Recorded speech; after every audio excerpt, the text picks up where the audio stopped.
Mining is the front end of the supply chain for every major energy source we use in this country. Coal, for example, is the major energy source for generating electricity here in the United States and will continue to be for some time to come.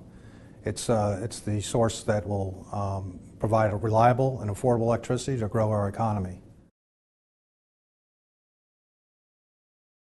Coal also adds quite a bit in terms of our balance of trade, a positive contribution. We shipped 123 million tons of coal overseas last year, which is about worth $18 billion, which is a $18 billion positive contribution, the only positive contribution to our balance of trade from the energy sector.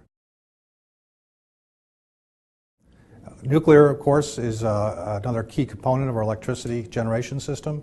Supplies about 20% of our electricity year over year.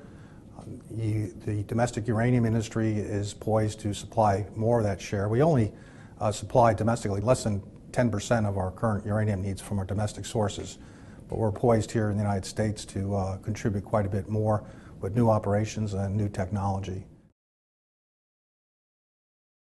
And alternative energy, we are also the front end of the supply chain for both solar and wind. In terms of whether it's building out the infrastructure with copper, aluminum, and steel, or specialty metals such as rare earths that are the key components of that technology.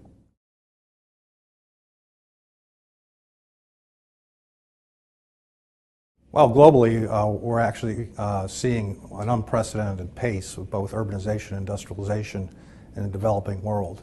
And in the developing world is accounting for 3/4 of all growth in terms of commodities and energy at this point in time. We expect those emerging countries that sometime around 2050 to comprise 80% of the global GDP. So this is a really long-term dynamic that makes us bullish on mining globally. And it also raises some serious policy implications for here in the United States in terms of our capability to meet our domestic needs and our growing domestic needs. With the right types of public policies, the domestic mining industry in the United States can perform to its potential to supply even greater amounts of our needs for both manufacturing, energy, and technology development. There's no reason why we cannot have thorough and timely reviews of permits. The nations we compete with, such as Chile, Canada, and Australia, while they're able to permit their operations in anywhere from 2 to 3 years, it takes anywhere from 7 to 10 years here in the United States. And these types of delays are choking off investment and development of our rich mineral endowment here in the United States. We can do better here. In fact, we must do better here if we're going to seize the economic advantages of our rich mineral resources here in the United States.